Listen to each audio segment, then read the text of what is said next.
Saturday forecast coming up.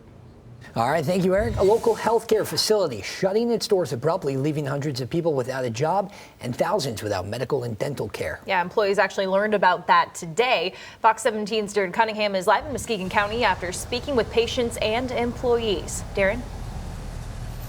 Yes, this is a big hit for this region, for this Lakeshore community. We're talking about 22,000 people who depend on services here at Muskegon Family Care, and another 200 who deliver those services. Those 200 folks who are losing their jobs.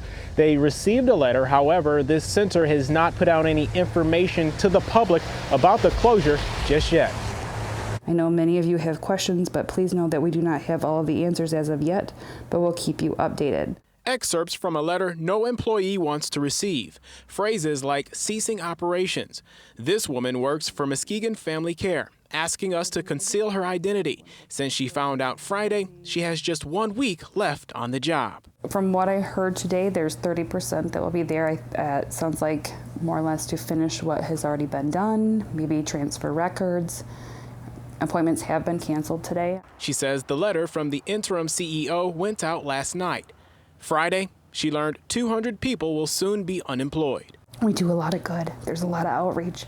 Medical and dental care, a midwife program that ended in the fall, substance abuse counseling.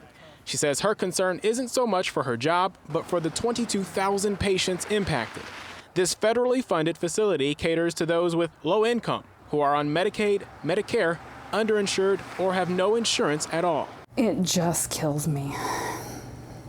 I can't go to sleep tonight not knowing that I didn't reach out to see if I can talk to anyone.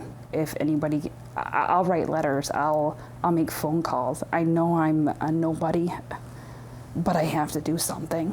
Outside the facility Friday, we spoke with several people seeking medical and dental records, only to be turned away. Now left searching for another affordable care option. I said, so am I able to get my records? And they said, yep, we can get you your records. And I said, can we get them today? And she said, that wouldn't be possible.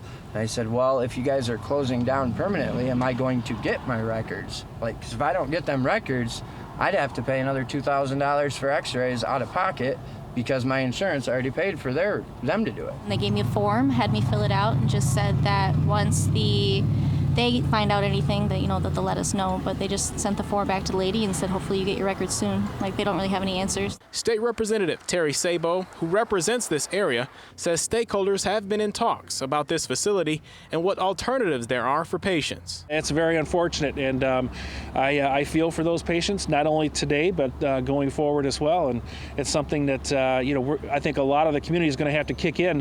When I talk about the community being those stakeholders, are going to have to kick in to really help provide the care for these residents.